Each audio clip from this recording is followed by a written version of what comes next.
భద్రంగా వేదికపైకి ఆహ్వానం పలికేస్తున్నాము. లెట్స్ వెల్కమ్ దిల్ రాజు గారు ఆన్ స్టేజ్. ఒక యూనిక్ లవ్ స్టోరీని అర్థం చేసుకుని ఆ సినిమాలోని స్పెషల్ ఎలిమెంట్స్ ని అంతే అద్భుతంగా మన ముందుకి తీసుకొచ్చినటువంటి ప్రొడక్షన్ వాల్యూస్. సుక్కు, నువ్వు లేకుంటే నేను ఎక్కువ మాట్లాడలేను.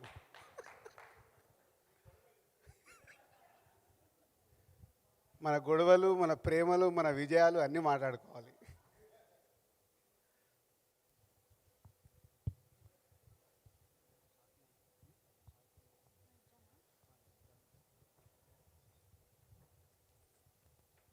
సుక్కు మాస్టర్, అందరికి నమస్కారం. Thank you Bunny. ఈరోజు ఈ 20 years ఈ సెలబ్రేషన్ అండ్ ఈ రీయూనియన్ జరగటానికి నా ఆలోచనని బన్నీకి సుక్కుకి చెప్పినప్పుడు బన్నీ లాస్ట్ వీక్ సార్ మీరు ప్లాన్ చేయండి, అందరం కలిసి సెలబ్రేట్ చేద్దామని ఇక్కడికి టైం ఇచ్చి వచ్చినందుకు thank you Bunny, thank you very much. అవి అందరి ఇక్కడ ఆర్యాలో యాక్ట్ చేసిన వాళ్ళు కానీ టెక్నీషియన్స్ కానీ అందరి కళ్ళల్లో ఆఫ్టర్ 20 years కూడా ఒక ఆనందంగా అనిపిస్తుంటే నిజంగా చాలా ఆనందంగా ఉంది.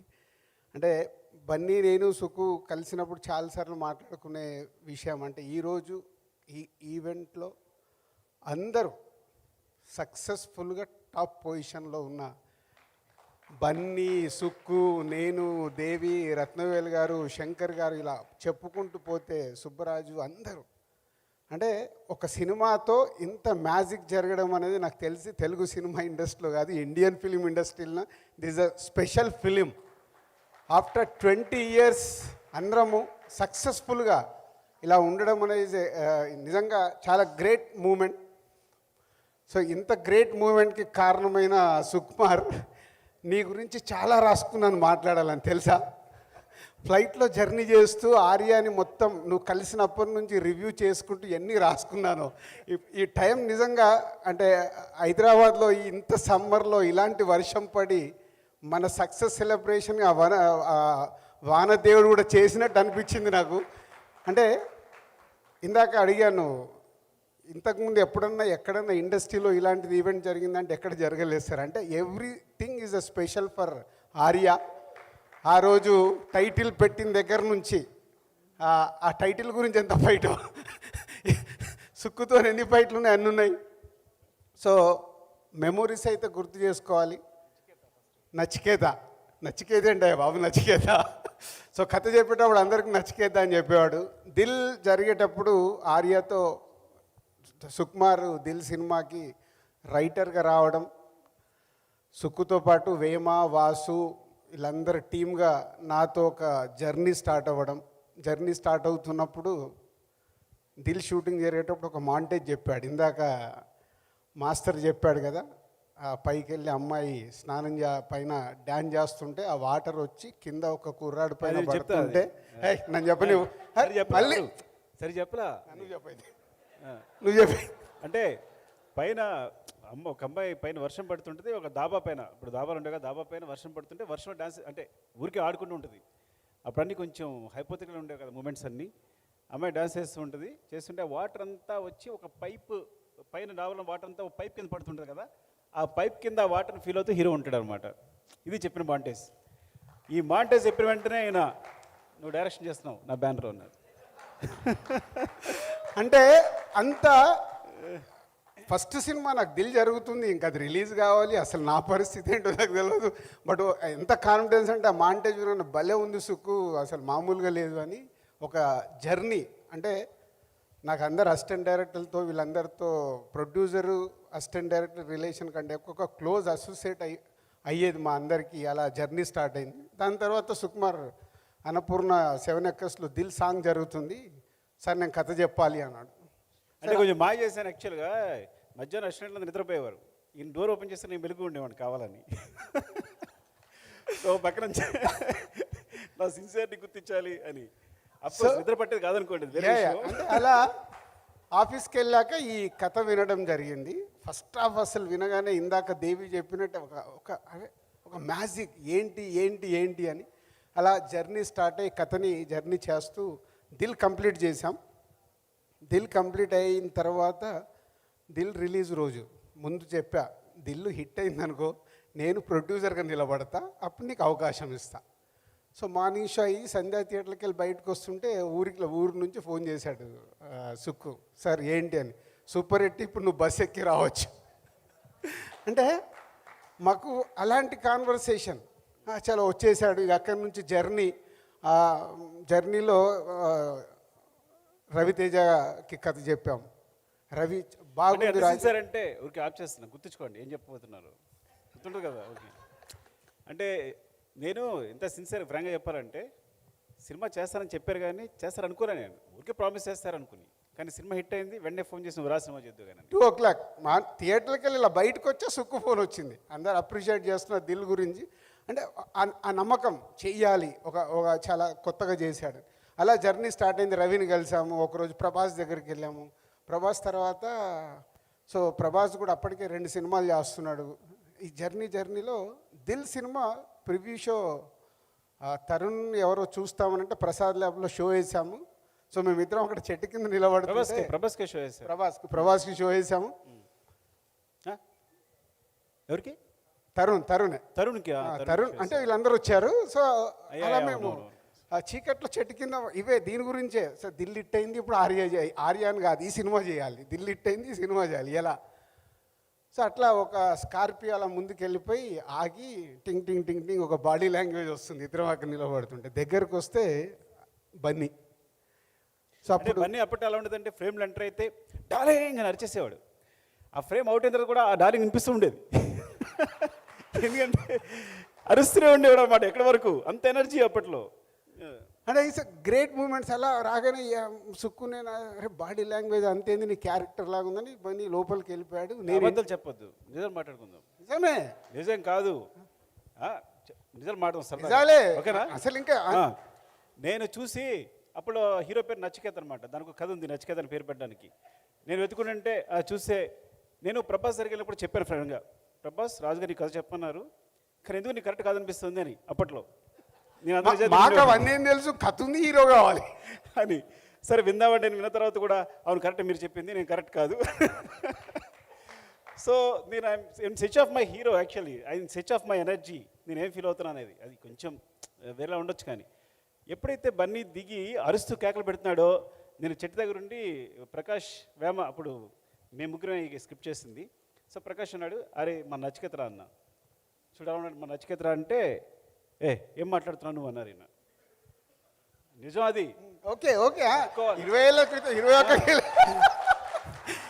ఇప్పుడు బన్నీ సుక్కు నువ్వు సక్సెస్ఫుల్ డైరెక్టర్. ఇప్పుడు నేను నీతో పెట్టుకోలేను, నువ్వు చెప్పు. చాలా ఫన్నీగా చెప్తా, తర్వాత మీరు సపోర్ట్ చేసింది వేరే. నువ్వు అయిపోయాక నైట్ నేను ఇంటికి వెళ్ళగానే ఫోన్ చేసా, ఫోన్ స్విచ్ ఆఫ్. అప్పుడే నంబర్ తీసుకున్నా, స్విచ్ ఆఫ్. మార్నింగ్ 7 o'clock నాకు కాల్ వచ్చింది. కాల్ బ్యాక్ ఇమ్మీడియట్గా కన్విన్స్ అవుతారు చేసి, అవునా కరెక్ట్ అని వాళ్ళు ఇస్తున్నావు, నీకు అది నీకు తెలుసు కదా, ఓకే చెప్దామని. అప్పుడు ఈయనకి వెళ్ళి వెంటనే అక్కడే మీరు నైట్ 12 o'clock నాకు గుర్తుంది బాగా, వెళ్ళి కథ చూడు నీకు కథ చెప్పిస్తానన్నారు బన్నీకి.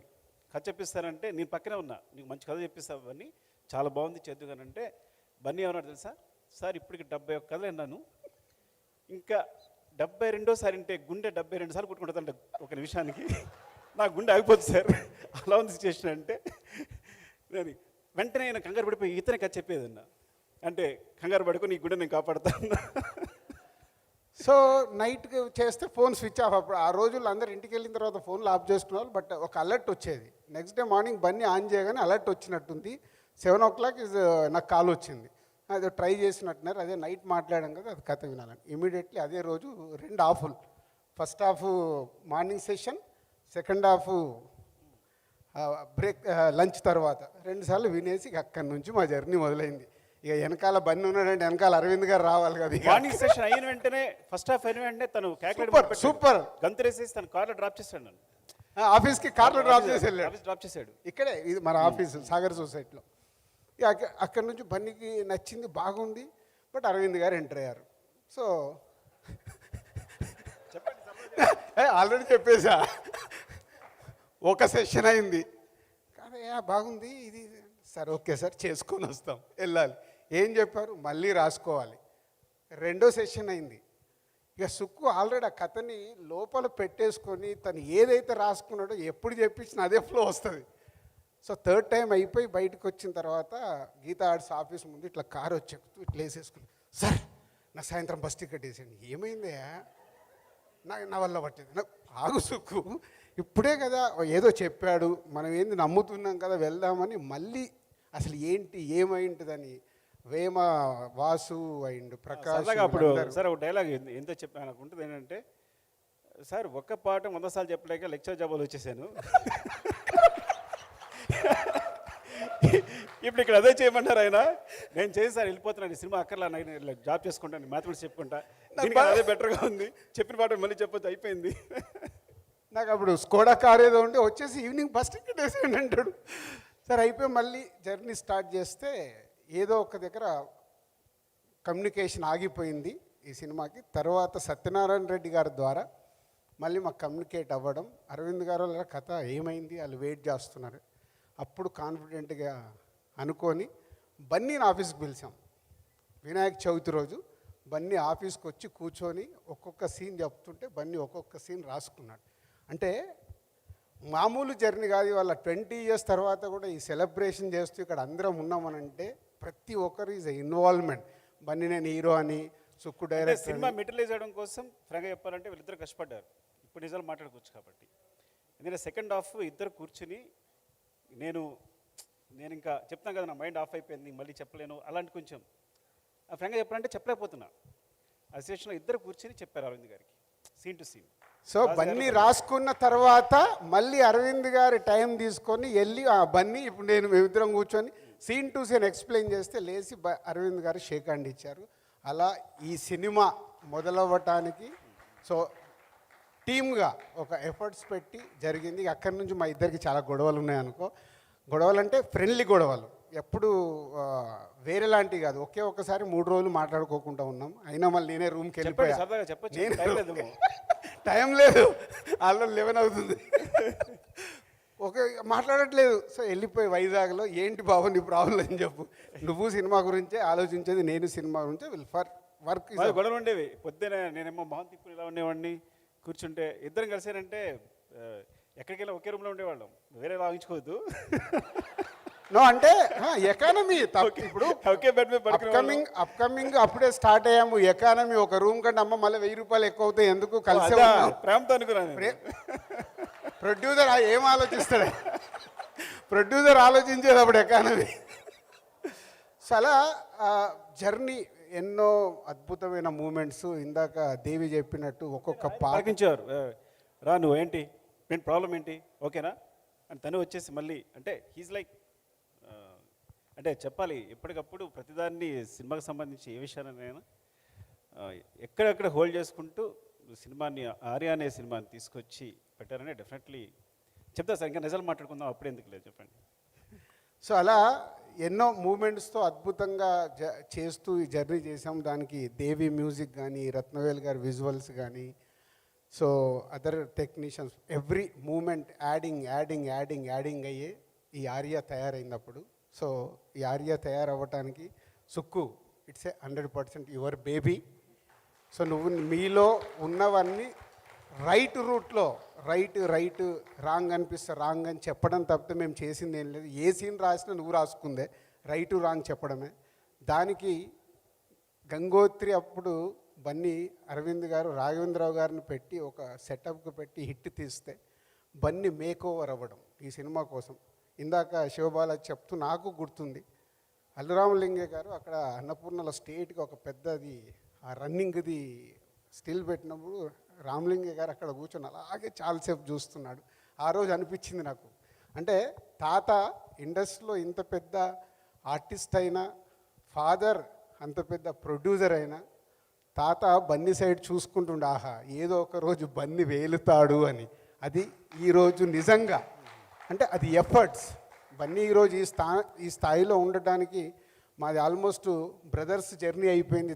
ఆర్య తర్వాత నా డాటర్కు బ్రదర్ అయిపోయాడు బన్నీ. ఆర్య తర్వాత అంటే ఒక అటాచ్మెంట్, ఒక ఫ్యామిలీ మెంబర్స్ అయిపోయాం. కానీ బన్నీ ఒక్కొక్క స్టెప్పు ఒక్కొక్క సినిమాని భయంతో, రెస్పాన్సిబిలిటీగా ఉంటూ భయంతో సినిమాలు చేస్తున్నాడు. కాబట్టి ఈరోజు ఆల్ ఇండియా స్టార్ అయ్యాడు. ఒక ఆర్యతో మొదలై ఈరోజు పుష్ప, పుష్ప 1 తీసి ఇద్దరు కాంబినేషన్లో సెన్సేషనల్ కొట్టి ఇప్పుడు పుష్ప 2తో ప్రపంచం వెయిట్ చేసేలాగా చేశారు. దానికి మీ ఇద్దరికి hats off. And Bunny, love you and thank you. So ఎన్నో మూమెంట్స్ ఉన్నాయి మన ఇద్దరి మధ్యలో. సుక్కుకు నాకు ఎలా ఉన్నాయో ఈ సినిమాలో నాకైతే 2 భయం వేసిన మూమెంట్స్ నేను షేర్ చేయాలి. కేరళలో ఏదో ప్రియరా హట్టేసి మనం షూట్ చేస్తున్నాము. విపరీతమైన సమ్మర్, నాకు పని లేదని నేను వెళ్ళి ఆ రివర్లో దూకాను. టప్ అని వెనకల్లోకి వచ్చి దూకాడు. చూస్తే బన్నీ దూకి లేవడే. నాకేమో హార్ట్ బీట్ పెరుగుతుంది, బయటకు వస్తలేడు. తర్వాత మెల్లిగా బయటకు వచ్చి టెన్షన్ పడ్డారా సార్ అన్న. టెన్షన్ ప్రొడ్యూసర్గా అదొకటి. తర్వాత ఈయన మీద ఉన్న కోపానికి ఒక పంటిలో వెళ్ళి షూట్ చేసుకొని వస్తున్నారు. ఆ పంటి మెల్లిగా బెండై ఇలా సుక్కు అక్కడ ఏంటంటే ముందు కాదు, నన్ను ఏది షేర్ యాక్చువల్గా అరవింద్ గారు సార్ ఫోన్ చేశాం, అడిగేంటి పైది దూకొచ్చారు. నేనేంటి అక్కడ దూకినప్పుడు రాజు గారు దూకారు, తేలిపోయారు, పైకి వచ్చారు. నువ్వు దూకావు, అది నేను ముందు చెప్పాలి. కాదు, ఫస్ట్ ఆ సినిమాలో జంప్ చేసేది ఉంది కదా, డాడీ అసలు ఒప్పుకోవట్లేదు. నో నో నో రివర్లో దూకేది లేదు, ఏం లేదు అంటే నేను ఫోన్ చేసి వాసు ఎవరో కల్పిస్తే, సరే ఏం కాదు సార్ కిందంతా సెట్, వద్దే అంటే, సార్ మీ కొడుకు మీద అంత టెన్షన్ ఉంటే ఫస్ట్ నేను దూకుతా, నేను వెళ్ళిపోయి తర్వాత దూకమంటే నిజంగానే వెళ్ళి దూకేసా. నేను దూకి మొత్తం అక్కడ రెడీ పెడితే షార్ట్ బన్నీతో తీశారు. సో ఆ షార్ట్ కంప్లీట్ అయింది. ఇప్పుడు నువ్వు చెప్పు నీ ఎపిసోడ్. నేను అప్పుడు 100 రోల్స్ ఎన్ని అయినట్టున్నాయి. ఈయనకేమో కోపం ఏమో ఎక్కువ తినేస్తా కదా రీల్స్ అన్ని. 400 ఎవ్రీ 100కు స్వీట్, ఎవ్రీ 100కు స్వీట్ పెట్టాలి, తిప్పి కొట్టాలి. మాట్లాడితే 100 అయిన వెంటనే కొట్టేవాడు. ఈయన స్వీట్ ఇచ్చి వెనకాల ఫట్ ఫట్ కొడుతుండేవాడు, చెయ్యిలా విరిచేస్తుండేవాడు పట్టుకుని. ఫ్రాంక్గా చెప్పాలంటే ఇది పాత నొప్పి, ఈ చెయ్యి ఇంకా నొప్పి ఉంది నాకు ఏదైనా చేయాలంటే.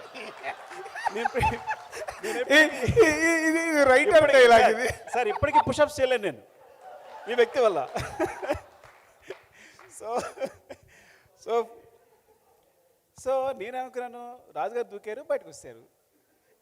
బన్నీ దూకాడు, పైకి వచ్చాడు. ఓహో మనం కూడా దూకే బయటకు వచ్చేసాము అనుకున్నా. ఏంటి దూకే నేను తోసేస్తున్నాడు. నేను ఆల్మోస్ట్ దూకైపోయాను.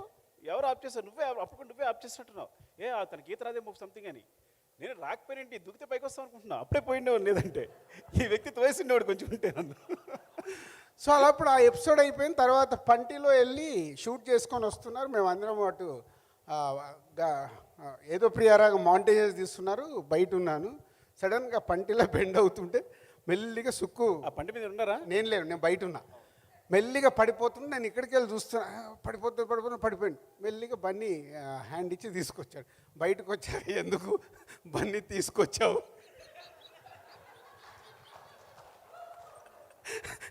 వదిలేస్తే అయిపోయేది, నాకు పీడ పోయేది కదా.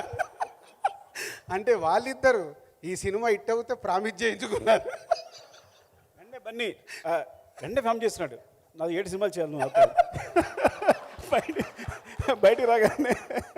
సో ఇలా ఎన్ని సరదా మూమెంట్లు అంటే ఒక సినిమాని నా ఈ 56 సినిమాలు అయినాయి. Arya is for ever. ఆ ఎంజాయ్మెంట్ కానీ ఆ జర్నీ కానీ ఇంకా అది మళ్ళీ దొరకలే. అంటే is a beginning days efforts పెట్టి జర్నీ చేసి అందరము ఒక టీం లాగా చేసి సక్సెస్ కొట్టడం. 125 డేస్ ఆ సినిమా ఆడుతున్న రోజులు ప్రమోషన్ చేస్తూ, ట్రిప్పులు వేస్తూ, జర్నీలు చేస్తూ మొత్తం ఆంధ్రప్రదేశ్ మొత్తం, పాత ఆంధ్రప్రదేశ్ మొత్తం తిరిగాం. ఏ జిల్లా వదిలిపెట్టకుండా అంత ఎంజాయ్ చేసాం ఈ సినిమాని. ఆ ఎంజాయ్మెంట్ మళ్ళీ ఈరోజు 20 ఇయర్స్ తర్వాత కూడా కలగడం చాలా happy. Thank you Sukku, thank you Bunny and Devi, Rathnavel garu, everyone, all technician, Shankar master and Seenu, Bablu and Sastri గారుని మిస్ అయ్యాం. శాస్త్రి గారి పాటలల్లో ఒకరోజు సుక్కు ఏదో టప్మని లిరిక్ మార్చుకున్నాడు, గుర్తుందో లేదో. అవునవును, ఆయన నాకు పోయి one side love oh my brother బ్రదర్లో రాత్రి మేము ఒక్క కూల్ డ్రింక్లో 2 స్టాల్ వేయక్కర్లేదు, సొల్లు కబులు చెప్పక్కర్లేదు, ఏదో రాసి వేసాం. సో 2 లైన్లు మార్చాడు. సాంగ్ రిలీజ్ అయ్యాక శాస్త్రి గారు నాకు ఏందయ్యా నేను రాసి ఇచ్చింది. మమ్మల్ని తిట్టారు పిలిచి, అరే మీరు పేరుని రాసుకోవచ్చు కదరా, ఎందుకు రాశారా మీరు, సొల్లు కబుర్లు అనేది సొల్లు అనేది ఉర్దూ పదరా, తెలుగు కదరా అని చెప్పి మా ఇద్దరు దారికి తిట్టారు అప్పుడు. సో అలా ఒక్కొక్కటి దేవితో కానీ శాస్త్రి గారితో కానీ, అలాగే we missed Madhu, mixing Madhu. So Madhu కూడా అప్పుడు ఎంతో ఎఫర్ట్స్ పెట్టి ఈ సినిమాకి ప్రతి ఒక్కటి కేర్ తీసుకున్నాడు. And Sukku team Prakash, Vema, Vasu and అప్పుడు అసిస్టెంట్ డైరెక్టర్గా ఉన్న వేణు, సురేష్, భాస్కర్, ఇలా ఒక్కొక్కరు ఈ సినిమా రిలీజ్ అయిన తర్వాత ఈ సినిమాకు పనిచేసిన వాళ్ళు ప్రతి ఒక్కరు డైరెక్టర్ అయిపోయారు. ఆర్య సినిమాకి పనిచేసిన ప్రతి ఒక్కరు డైరెక్టర్ అయ్యారు. కొందరు సక్సెస్ఫుల్గా ఉన్నారు, ఒకరు అట్లీస్ట్ అటెంప్ట్ చేశారు. సో ఒక్క సినిమా మా అందరి జీవితాల్లో ఒక టర్నింగ్ చేసి ఈరోజు 20 ఏళ్ళ తర్వాత కూడా ఇక్కడ నిలబడ్డామంటే ఓన్లీ ఆర్య ఒక విజయంతో అక్కడి నుంచి కష్టపడుతూ బన్నీ కానీ, సుక్కు కానీ, నేను కానీ, దేవి కానీ, ర్యాండీ కానీ అందరం అంటే ఇంతమంది ఒక సినిమా ద్వారా ఇంత పెద్ద పొజిషన్లో ఉండడం వల్ల పాన్ ఇండియా అయిపోయింది. మా అదృష్టానికి Bunny pan India star, Sukku pan India director, Devi pan India music director, నేను పాన్ ఇండియా సినిమాలను తీస్తున్నాను. అంటే ఒక గ్లోబల్ ఒక మార్పు వచ్చింది. ఆఫ్టర్ 20 ఇయర్స్ అందరం ఇలా ఉన్నందుకు ఒక ఆర్య మాకు ఇచ్చిన ఎనర్జీ, దాన్ని కాపాడుకుంటూ ఇంకా అందరం ముందుకెళ్ళాలి. అది మాకు అందరికీ ఛాలెంజే. So thank you. ఎవరినైనా మిస్ అవుతే క్షమించాలి. గ్రేట్ మెమొరీస్ మాకు Arya. Thank you Sukku, love you. Sorry, ఇందాక ఫీల్ మై లవ్ సాంగ్ పాడిన తర్వాత మెయిన్గా ఒక మనిషి గురించి మాట్లాడుకున్నదే మా చంద్రబోస్ గారు. ఆయన సుక్కుబాయ్ కాన్సెప్ట్ చెప్పిన అద్భుతమైన లిరిక్స్ మాకు రాసిచ్చారు feel my love. Thank you Bose garu. And యూఎస్లో ఉన్నారు, రాలేకపోయారు. So please give a huge round of applause to Bose garu. ఎందుకంటే అది మాత్రమే కాదు, దాని తర్వాత సుక్కుబాయ్ది, బోస్ గారిది, అంటే మేము ముగ్గురు ఎప్పుడు సాంగ్స్ మీద వర్క్ చేసినా ఎంత అందంగా ఉంటుందంటే వాళ్ళిద్దరు డిస్కషన్ చూసి నేను ముచ్చట పడుతుంటాను అనమాట. సో మేము కొట్టుకుంటున్నామా, తిట్టుకుంటున్నామా, ప్రేమించుకుంటున్నామా కూడా అర్థం కాదు, అలా ఉంటుంది సాంగ్ మేకింగ్ అప్పుడు. And I learn a lot from Sukku bhai and Bose గారు. అంటే వాళ్ళిద్దరితో మాడుతున్నప్పుడు ఇద్దరు గొప్ప వ్యక్తులు, బట్ ఒక ఇద్దరు గురువులతో మాట్లాడుతున్నట్టు ఉంటుంది. So thank you Sukku bhai, thank you Bose garu for that great experience. అలాగే ఇప్పుడు పుష్ప వరకు అండ్ పుష్ప 2 వరకు కూడా బోస్ గారు అంటే అన్బిలీవబుల్ మైండ్ బ్లోయింగ్ లిరిక్స్ రాశారు. So I would like to మా టీం అందరి తరపున బోస్ గారికి థ్యాంక్ యూ బోస్ గారు, love you. And Arya cinema release రోజు సుక్కు, నేను మా డిస్ట్రిబ్యూషన్ ఆఫీస్కి వెళ్ళాము. 10 o'clock 10:30 టైంలో ఇద్దరం అలా కూర్చున్నాం, పూజ చేస్తాం అన్నట్టు. పూజ అయిపోయిన తర్వాత అరవింద్ గారు కాల్ చేశారు, ఏమా కంగ్రాచులేషన్స్, ఇప్పుడే ఈస్ట్లో వెస్ట్లో షో అయింది, 10 weeks స్టాక్ చెప్తున్నారన్నారు. థ్యాంక్ యూ సార్ అని ఫుల్ హ్యాపీగా. ఏంటి సార్ అన్న, 10 weeks ఇట్లా అరవింద్ గారు ఫోన్, ఏంటి మన సినిమా 10 weeks అన్నాడు. అంటే కొత్త డైరెక్టరు, అంటే ఈ సినిమాకి వావ్ ఇలా వచ్చేస్తుందని వెయిటింగ్లో ఉన్నాడు, ఏదో సెన్సేషనల్ టాక్ అని. సో అప్పుడు చెప్పా, బాబు అప్కమింగ్ సినిమాకు 10 weeks అంటే ఇది పెద్ద హిట్ అన్నట్టు సుక్కు, వెయిట్ అండ్ సీ, ఈ సినిమా మన సిల్వర్ జూబ్లీ అవుతుందని. నిజంగా అలా అనుకున్నట్టే మా సినిమా ఆ రోజుల్లో సిల్వర్ జూబ్లీ అవ్వడం. 125 daysకి పబ్లిక్ గార్డెన్లో చిరంజీవి గారు వచ్చి మా అందరికి షీల్డ్స్ ఇవ్వడం ఈజ్ అ గ్రేట్ మెమొరీస్ ఇవన్నీ. సో అప్పటి నుంచి ఇప్పటి వరకు ఈ ఆర్య సినిమాతో జర్నీ చేసిన అందరికీ thank you very much. Thank you sir, thank you so much. అస్సలు ఎక్స్పెక్ట్ చేయని ఒక cute and interesting conversation stage పైన జరిగింది. ఆర్య గురించి బిహైండ్ ద సీన్స్ మీరు ఎంతసేపు చెప్పినా వినాలనిపించేలాగున్నాయి. But thank you so much for sharing those wonderful memories in a very very friendly way. మీ ఫ్రెండ్లీ గొడవలు ఇంకా కొనసాగుతూ బోల్డ్ అన్ని బ్లాక్ బస్టర్లు ఇవ్వాలని కోరుకుంటున్నాం మీ కాంబినేషన్లో. Thank you so much Dil Raju garu and Sukumar garu. Thank you so much. Please have your seat sir.